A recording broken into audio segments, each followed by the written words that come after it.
बड़ी खबर आपको बता दें, कांग्रेस से इस्तीफा देने के बाद गुलाम नबी आजाद ने अब से कुछ ही देर पहले अपनी चुप्पी तोड़ी। उन्होंने पीएम मोदी की जमकर तारीफ की और कहा कि उन्हें किसी पद का लालच नहीं है। वो इंदिरा के जमाने से स्टार कैंपेनर थे। गुलाम नबी आजाद का कहना है कि उन्हें घर छोड़ने को मजबूर किया गया। घर वाले पराये समझे तो घर छोड़ देना चाहिए, ये गुलाम नबी आजाद ने कहा। उन्होंने कहा कि कुछ लोग एजेंडा सेट करके राज्यसभा पर नजर बनाए हुए हैं, चापलूसी करने वाले आरोप लगा रहे हैं। सदन में जो कुछ भी घटा उससे यह साफ हो गया कि मोदी जी में इंसानियत है। मोदी जी से मेरा नाता जोड़ने वाले खुद गद्दार हैं। पीएम और मैं इस दुखद घटना पर भावुक हुए।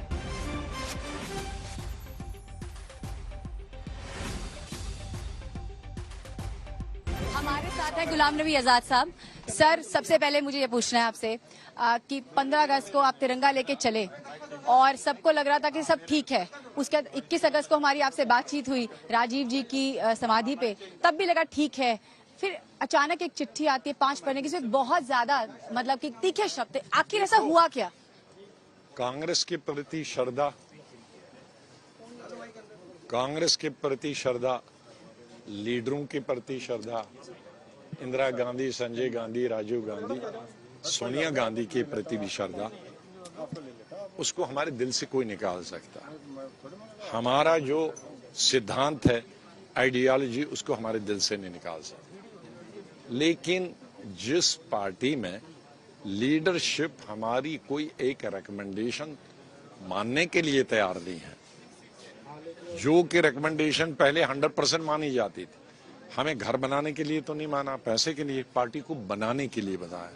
अब जो पार्टी में इंटरेस्टेड ही नहीं है, पार्टी को बनाने के लिए टाइम ही नहीं है, तो वहां क्या करो? जब घर पहले एक दीवार गिरी, दूसरी दीवार गिरी, तीसरी दीवार गिरी, तो अभी तक डंडों में रखा था, अब वो डंडे भी गिर गए। अब उससे पहले कि आखिरी चौथी दीवार गिर जाए और हम उसके नीचे मर जाएं, बेहतर है अपना नया घर बनाओ। अब जो मरना चाहते हैं, सती होना चाहते हैं, वो वहां रहें, और हम सती नहीं होना चाहते। अच्छा, इसके साथ साथ कहा यह गया, आपकी चिट्ठी आई कांग्रेस की तरफ से, ये आरोप लगे कि आप बीजेपी की भाषा बोल रहे हैं, डीएनए मॉडिफाइड हो गया। इसके साथ साथ कहा राज्यसभा की सीट थी, बंगला जो है वो परमानेंट हो गया।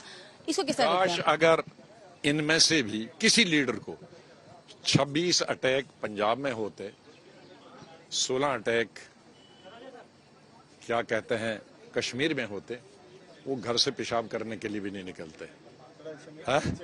और कहते हम नहीं काम करेंगे मिलिटेंट। ये हमारी हिम्मत है। इन अटैकों के बारे में हम हिंदुस्तान में और कश्मीर में, पंजाब में 4 साल रहे। अटैकों से मेरे पहला जो पंजाब का दौरा था, जनरल सेक्रेटरी, साथ मेरे 250 लोग थे। पहले फेज 6 महीने का था। कितने लोग मरे थे? 52, जिसमें एमएलए, एक्स मिनिस्टर थे। और उसी 6 महीने पे बेन सिंह मेरी गाड़ी में होता था। बुलेट प्रूफ गाड़ी राजीव गांधी ने यहाँ दी थी। आईबी मेरे साथ लगाई थी कि उनको मुझे इन्फॉर्म दे दें कहाँ ब्लास्ट रखा है।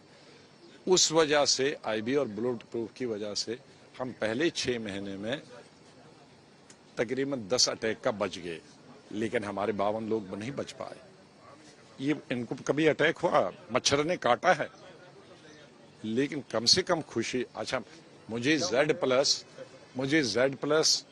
इस गवर्नमेंट में नहीं दी है, पिछली गवर्नमेंट में जब सीएम था, तो जो इनके इनपुट आ रहे थे, एक अटैक के बाद दूसरा, दूसरे के बाद तीसरा, तो होम मिनिस्टर ने कहा कि अब हम आपकी नहीं सुनने वाले हैं, Z+ हम नहीं सुनने वाले हैं, क्योंकि आप बड़े लापरवाह, हमको मार देंगे। क्योंकि एक मेरे घर पे रॉकेट लॉन्चर था, जिस कमरे में था वो सारा बिल्डिंग ही ऊपर से उड़ गई। लकली मैं उस वक्त था नहीं, वहां निकला। तो ये गवर्नमेंट कम से कम, ये गवर्नमेंट आईबी की रिपोर्टें पढ़ती है। इन्होंने पहले ही दिन पढ़ा कौन नकली Z+ है और कौन असली Z+ है। तो बड़ी बात है यहाँ पर गुलाम नबी आजाद कहते हुए पीएम मोदी की तारीफ उन्होंने की। उन्होंने ये भी कहा कि मैंने बहुत अटैक झेले हैं, उसके बावजूद मैं डटा रहा, लड़ता रहा। कांग्रेस छोड़ने के बाद गुलाम नबी आजाद ने आखिरकार चुप्पी तोड़ते हुए कहा कि घर वालों ने ही घर छोड़ने पर मजबूर किया है। प्रधानमंत्री नरेंद्र मोदी की उन्होंने तारीफ की। उन्होंने कहा कि चाहे कुछ भी हो, कम से कम उनमें इंसानियत तो है। मोदी बहाना है और हम इनकी आंखों में खटकते थे।